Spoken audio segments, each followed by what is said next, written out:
warahmatullahi wabarakatuh. Welcome back to my YouTube channel. Di video kali ini aku mau sharing pengalaman terkait dengan terapi jalan menggunakan fasilitas BPJS bagi anak-anak. Nah, kebetulan anak aku yang kedua usianya 14 bulan itu belum menunjukkan tanda-tanda dia itu mau jalan atau udah bisa jalan, itu belum ada ya guys. Belum langkah 1 sampai 2 langkah sendiri itu belum ada. Dia masih diteta menggunakan 2 tangan, kemudian juga sempat stuck aja berat badannya, dan aku udah mulai worry, udah mulai khawatir ini kok belum bisa jalan ya guys. Walaupun katanya red flagsnya itu ada di usia 18 bulan, tapi ketika anak aku sudah mencapai 14 bulan belum bisa jalan sendiri. Akhirnya aku bawa minta rujukan ke Vaskes 1, yaitu puskesmas. Nah, di situ akhirnya diberikan surat rujukan untuk bisa ke dokter tumbuh kembang yang ada di rumah sakit. Di sini aku mau cerita lengkapnya dari awal mula perjalanan gimana anak aku untuk terapi jalan, dan sekarang alhamdulillah di usianya yang sudah 17 bulan anak aku itu sudah bisa jalan mandiri, dan ini semua menggunakan fasilitas BPJS ya guys, jadi 100% gratis. Di sini aku akan cerita gimana secara detailnya, so gak usah lama-lama, let's move to the story. Guys, seperti yang sudah aku sampaikan di awal video, jadi anak aku yang kedua saat usianya sudah mencapai 14 bulan dia itu belum bisa berjalan 1 langkah 2 langkah secara mandiri. Dia belum bisa atau mungkin belum berani ya. Aku waktu itu nangkepnya dia itu masih mau ditetah gitu aja, kemudian juga belum mengeluarkan kata-kata secara jelas, masih babbling, dan seringnya anak aku itu berat badannya itu stuck ya guys, jadi stagnan. Kalaupun naik juga naiknya tuh irit banget. Akhirnya dengan kondisi yang tadi aku alami, aku bawa anak aku yang kedua itu ke Vaskes pertama, yaitu puskesmas. Kemudian aku berkonsultasi dengan petugas puskesmas yang di sana, dan akhirnya petugas puskesmas tersebut memberikan surat rujukan bagi anak aku yang kedua ini dirujuk ke rumah sakit yang mempunyai poli ataupun bagian tumbuh kembang anak. Nah, aku dirujuk ke Rumah Sakit Hermina Pandanaran, dimana disitu juga terdapat poli untuk tumbuh kembang anak. Jadi setelah mendapatkan surat rujukan dari Vaskes tingkat pertama, yaitu puskesmas, aku lanjut ke rumah sakit untuk mencari jadwal kapan dokter spesialis anak konsultan tumbuh kembang ini praktek, jamnya kapan, harinya kapan. Lalu kemudian aku booking dulu untuk jadwalnya. Nah, setelah mendapatkan jadwalnya, aku datang untuk berkonsultasi sesuai dengan jadwal yang sudah dipilih. Ini aku bawa anak aku yang kedua untuk ketemu langsung sama dokternya. Di situ aku berkonsultasi dulu ke dokternya. Aku cerita kondisi anak aku yang belum bisa jalan secara mandiri, masih ditetah menggunakan 2 tangan, belum bisa ngomong secara jelas, masih babbling saja.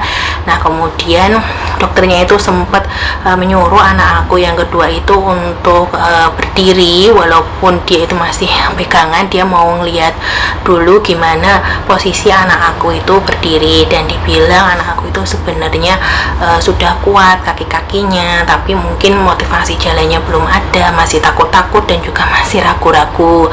Lalu dokternya menyarankan untuk mengurangi frekuensi menggendong, kemudian yang kedua itu lebih banyak berinteraksi dengan anak menggunakan bahasa-bahasa yang lebih mudah dipahami, dan juga untuk menambah minum susu formula supaya berat badannya itu bisa nambah dan enggak stuck.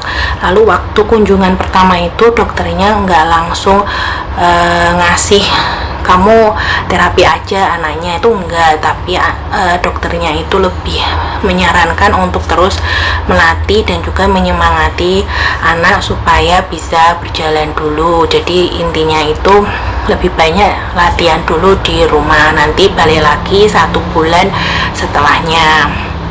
Dan di pertemuan yang kedua, selang 1 bulan dari pertemuan pertama, ini aku cerita lagi ke dokternya, dokter spesialis anak konsultan tumbuh kembang tadi, bahwa anak aku itu masih diteta tapi tidak menggunakan 2 tangan lagi ya kan.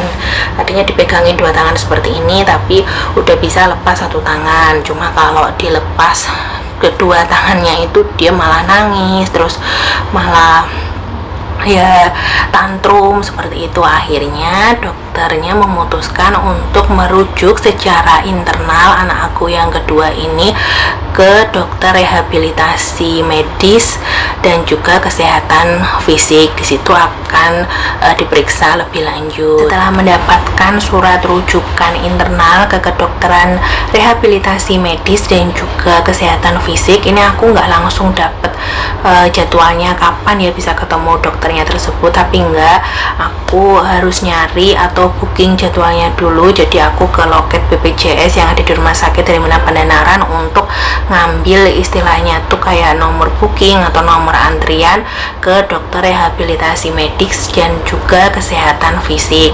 Nah, setelah dapat jadwalnya, harinya kapan, kemudian jamnya kapan, baru datang sesuai dengan jadwalnya tersebut. Nah, setelah sampai ke dokternya, dokter rehabilitasi medis dan juga kesehatan fisik, anak aku yang kedua ini diperiksa terutama bagian kakinya, kemudian juga ditanya-tanya sama dokternya kalau merangkak udah bisa atau belum, kemudian kalau rambatan sendiri udah bisa atau belum, kalau diperintah itu paham atau enggak, kemudian kalau diajak bicara noleh apa enggak, dipanggil namanya noleh apa enggak. Nah, setelah aku cerita gimana kondisi anak aku dan juga menjawab pertanyaan-pertanyaan dari dokter, kemudian dokter ini baru merumuskan diagnosa terapi apa yang tepat untuk anak aku. Nah, di sini dokternya itu bilang anak aku itu mendapatkan terapi fisioterapi KTK dan juga terapi wicara. Setiap 4 kali pertemuan pasti akan dievaluasi lagi oleh dokter spesialis anak konsultan tumbuh kembang dan juga dokter rehabilitasi medis dan juga kesehatan fisik. Nah, untuk durasi dari terapinya sendiri itu 30 menit sampai 45 menit dan aku mendapatkan jadwalnya itu hanya 1 minggu sekali saja. Selanjutnya, setelah bertemu dengan dokter rehabilitasi medis dan juga kesehatan fisik, aku lanjut ke bagian fisioterapi KTK. Nah, ini untuk mendapatkan jadwal kapan anak aku yang kedua itu bisa terapi jalan atau fisioterapi KTK, klinik tumbuh kembang, dan juga terapi wicaranya. Tapi di luar dugaan guys, ternyata yang antri itu banyak banget. Jadi sistemnya itu waiting list. Di situ aku cuma ninggal nama sama nomor telepon aja yang bisa dihubungi, karena nanti setelah jadwalnya itu ada baru dihubungi sama pihak rumah sakitnya. Jadi enggak bisa langsung dapat jadwal terapinya itu kapan. Jadi setelah mendaftar di bagian terapi fisioterapi KTK dan juga terapi wicara, aku nunggu sekitar 1 bulan. Jadi aku daftarnya itu bulan Agustus. Nah, anak aku itu baru bisa terapi jalan atau fisioterapi KTK di bulan September. Jadi nunggunya itu ada 1 bulan sendiri. Sedangkan yang terapi wicaranya sampai aku bikin video ini juga belum mulai sama sekali, masih waiting list. Ini sekarang bulan apa? Bulan November, padahal aku daftarnya bulan Agustus ya. Jadi sudah sekitar Agustus ke September, Oktober, November, ya kurang lebih 3 bulanan belum ada panggilan sama sekali untuk terapi wicaranya, masih waiting list. Nah, anak aku mendapatkan jadwal untuk fisioterapi KTK atau terapi jalan ini setiap Senin sore dengan durasi 45 menit. Di awal pertemuan aku ketemu sama terapisnya itu aku menunggui anak aku selama terapi, karena memang diperbolehkan ya untuk pertama kali terapi terapi itu orang tuanya boleh untuk menunggu. Di situ aku dijelaskan gimana tata tertib terapi jalannya atau fisioterapi KTK. Jadi kalau misalnya kita nggak bisa masuk, kita harus izin dulu sama terapisnya.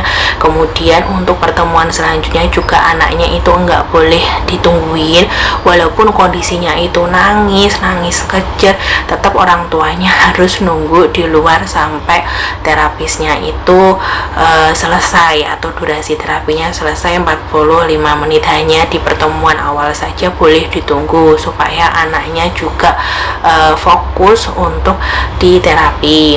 Nah, setelah selesai terapi, baru terapisnya ini memberikan evaluasi. Jadi anaknya tadi di dalam itu ngapain aja, latihan apa aja, terus apa saja yang harus kita lakukan di rumah. Jadi semacam kayak PR, jenis-jenis latihannya kayak gimana. Kemudian juga kita itu disuruh beli semacam kayak alat-alat bantu supaya si anaknya itu lebih cepat jalan. Kemudian juga harus sering-sering memotivasi anak supaya jalan, dan juga harus tega ya, harus tegel. Walaupun anaknya mungkin pas awal-awal masih nangis atau masih takut-takut, tapi kita sebagai orang tua juga harus tega, misalnya dengan mengurangi gendongan supaya ada motivasi jalannya. Dan waktu awal-awal anak aku itu di terapi, PR yang aku dapatkan itu bukan langsung latih dia jalan, itu enggak, tetapi yang diperkuat itu adalah posisi jongkok sama duduk dulu. Jadi harus banyak-banyak dilatih jongkok berdiri, kemudian latihan duduk berdiri yang awalnya masih dipegangin, lalu lama-kelamaan harus bisa dilepas, harus bisa jalan sendiri, jongkok ataupun duduk sendiri, maaf. Kemudian juga benar-benar harus mengurangi semua alat-alat gendongan itu supaya motivasi jalan anak aku itu tumbuh, ada PD untuk jalan. Nah, sampai aku buat video ini anak aku itu sudah diterapi kurang lebih selama 8 atau 9 kali pertemuan, dan alhamdulillah di usianya yang sudah mencapai 17 bulan anakku ini sudah bisa berjalan secara mandiri tanpa dideta lagi. Jadi sekarang aku masuk ke bagian final review pengalamanku nemenin terapi jalan anak aku yang kedua menggunakan fasilitas BPJS. Memang menggunakan fasilitas BPJS ini 100% gratis, tidak bayar, tapi di satu sisi butuh effort, butuh tenaga, butuh waktu dan juga kesabaran yang lebih, karena prosesnya itu tidak bisa langsung, tidak bisa instan, banyak yang harus dilalui. Pertama harus minta dulu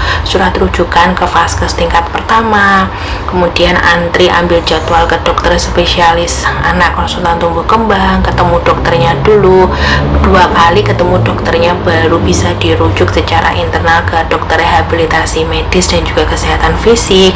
Lalu harus mengantri untuk ngambil jadwal terapinya, sistemnya juga waiting list, nunggunya itu kurang lebih 1 bulan. Dan untuk terapi bicara sama terapi jalan ini nggak bisa mulai secara bersamaan ya.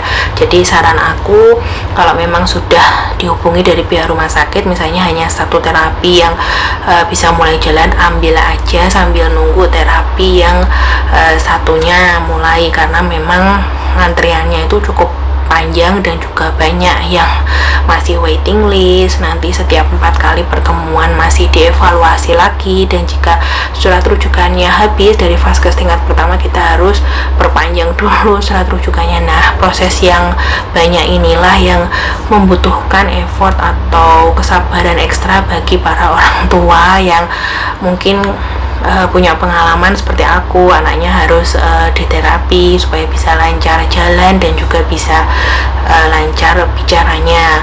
Kemudian yang kedua itu lingkungan juga harus mendukung ya guys. Jadi seperti aku yang masih tinggalnya itu bareng sama orang tua, ataupun buat teman-teman atau keluarga yang masih tinggal sama mertua ataupun orang tua ini, kondisinya akan kadang kita itu beda prinsip sama orang tua ataupun mertua ya, ini malah kadang tuh menghambat perkembangan si anaknya sendiri. Aku tahu orang tua ataupun mungkin mertua ini biasanya lebih sayang sama anaknya, atau mungkin sayangnya tuh kayak lebih gitu loh, tapi jatuhnya malah di satu sisi si anaknya ini kecenderungannya jadi kayak kurang motivasi, kemudian malah mungkin lebih manja, dan kitanya sendiri sebagai orang tua itu kadang agak kesusahan ya untuk bisa ngajari anak supaya dia itu berani, pede untuk jalan. Tapi sekali lagi aku pun juga mengalaminya kok, dan akhirnya aku bener-bener ngambil momen atau waktu bener-bener aku sama anak aku yang kedua aja, dan kita itu intens untuk latihan. Aku ngelatih dia mulai dari posisi jongkok dulu ke berdiri, kemudian sering-sering aku trigger supaya dia itu mau rambatan dengan cara aku tempel-tempel beberapa mainan di dinding supaya dia itu mau berdiri, mau ngambil, kemudian latihan duduk berdiri sampai beli kursi kecil. Bahasanya aku tuh dingklik supaya anak aku tuh mau latihan dari duduk ke posisi berdiri. Tadinya masih aku pegangin, kemudian aku lepas satu tangan, akhirnya dia bisa duduk berdiri sendiri.